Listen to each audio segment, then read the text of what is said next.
Kongresista tila nasasanay na diktahan ang Senado kaugnay sa gusto nilang mangyari sa impeachment. Pwes kung trabaho ng ilang mambabatas na maging sunod-sunuran kay Speaker Romualdez na gusto klaro itong impeachment na ito, hindi namin trabaho yan sa Senado. Hindi ko rin trabaho yan bilang tagapangulo ng Senado. Para sa akin, gagampanan namin ang aming tungkulin ayon sa aming paniniwala na tamang proseso na naaayon sa batas. Nung inupuan nila na mahigit 2 buwan itong impeachment complaint, may narinig ba sila sa amin? Nakalagay din sa rules nila immediately ibibigay ng SecGen yung impeachment complaint sa Speaker. Hindi nila ginawa yon sa loob ng mahigit 2 buwan. May narinig ba silang reklamo sa amin? Iyan ang Senate President ngayong kasalukuyan. Si Chis Escudero na dinidelay ang impeachment trial ni Sara.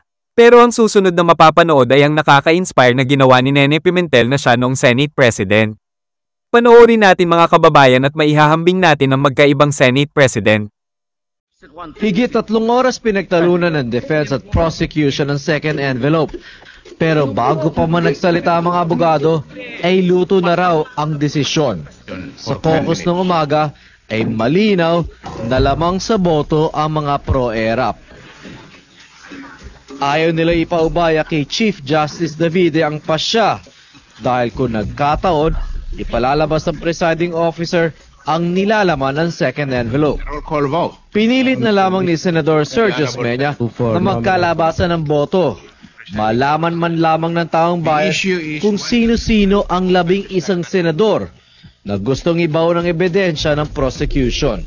To open it, the vote should be yes. And a vote not to open, the vote should be no. Umaga pa lamang ay alam na ng mga taga-media ang planong walkout ng prosecution panel. May I explain my vote? The Senate President may explain his vote. I vote to open the second envelope. I vote to do so because that is the only way to determine whether or not the contents of the envelope are relevant or material to the case at bar.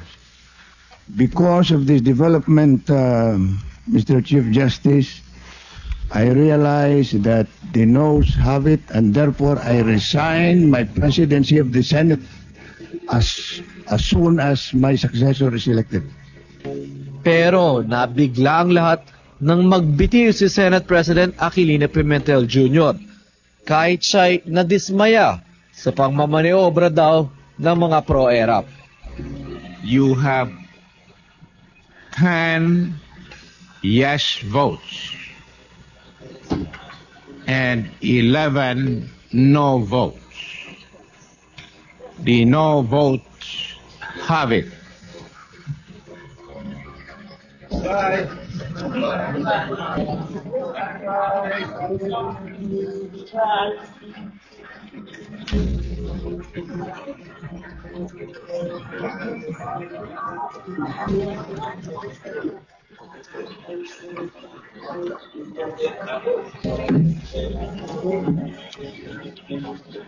The motion is approved until tomorrow at 2 o'clock in the afternoon.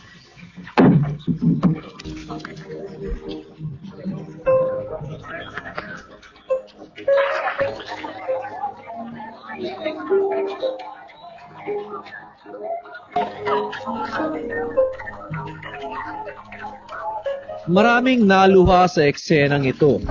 Nabibilang ito sa mga hindi malilimutang sandali sa impeachment trial.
Ibig sabihin po ba nito naniniwala kayo guilty ang Pangulo?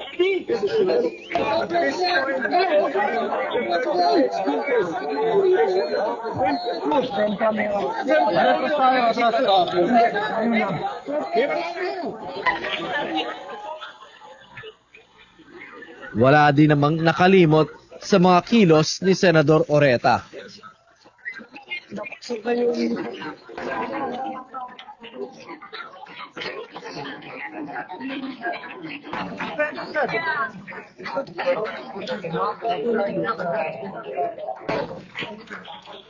I think the people who are supporting President Estrada has caused a damage that cannot be repaired to this institution that I love as a senator. And therefore, I cannot continue leading such a damaged institution. I do this so that our people, especially the young who are coming after us, will have some hope that there are still public officials who are willing to stand by what is right and good, what is moral and just for the good of all.